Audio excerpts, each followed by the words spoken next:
Today I'm going to show you how to get the best results from a low-cost table saw.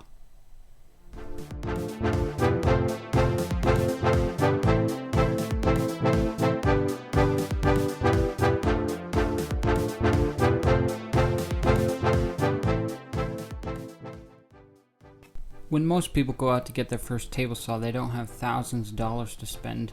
Like me, my first table saw is this low-end construction grade consumer product found in most home improvement stores, and it's not the best saw, but it'll do the trick. And today I'm going to show you 3 things you can do to set up your table saw: blade insert adjustment, blade angle, and fence adjustment.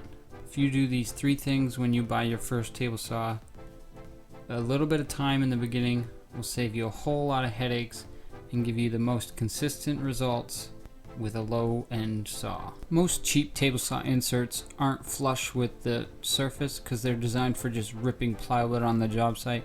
This isn't really an issue if you're doing big sheet rips, but when you're trying to rip down small stock, it can get jammed at the end of the insert and cause it to jump around, and it's really frustrating and causes unwanted movement in your piece.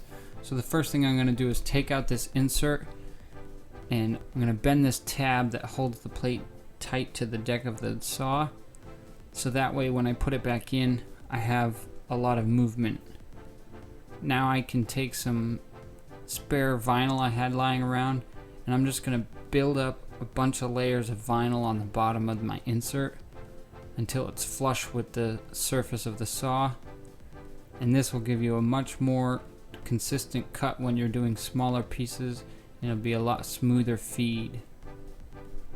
The next thing we're going to do is we're going to adjust our blade angle. The 2 critical angles you want to adjust are going to be the 90 and the 45. Most table saws have these set screws on the top, and you use an Allen to turn them, and this will force the blade to stop at the 90 degree and the 45 degree. So you're just going to want to take a speed square or any sort of 90 degree angle measurement device you have, and just set this blade at a perfect 90, as close as you can get, and a perfect 45. When you set these, you have to remember that the kerf of the blade, which is the very tip, is typically wider than the blade itself. So make sure that there's an air gap that's even all the way down the blade, or try and get your measuring device between teeth so that you're actually measuring the blade itself instead of the cutting tooth. The last thing we're going to adjust is our fence.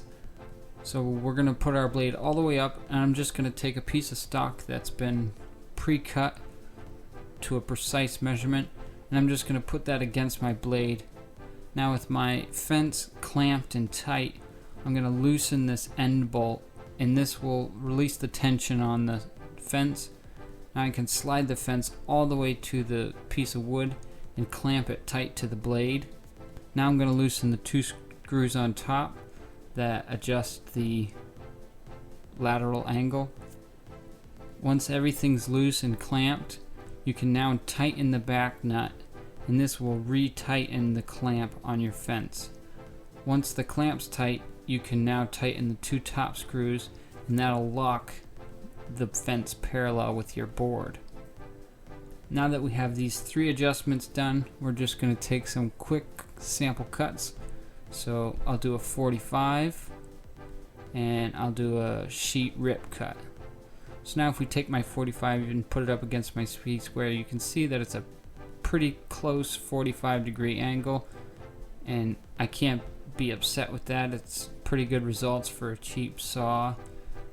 And if we take this strip that I ripped and we measure it with a mic, you can see I got 1.548, 1.559, and 1.549. So that's a 1/100th of an inch of variation in this rip cut, which could have just been me pushing it. So for a saw that I only paid $130 for, well, I didn't pay it. It was an anniversary present. Thank you, wife. I can't complain. It's a pretty good result for a really inexpensive table saw. So if you've got a table saw at home that you want to get the best results of, and it's considered a cheap saw, just take these quick tips, set up the saw the best you can when you first get it, or even if you already have it, readjust these things, and it'll save you a lot of time and a lot of headaches, and you'll get pretty good results, enough to get by with whatever project you're trying to get done. And I really can't complain. It's a good result. So thanks for watching. I hope these tips help you, and if you have any other questions, feel free to leave them in the comments. Thanks for watching. Share it with your friends. Don't forget to like this video. It really helps my channel grow. And if you want to see more info like this and other build projects, please subscribe to the channel, UNI DIY. Thanks for watching. I'll see you on the next video.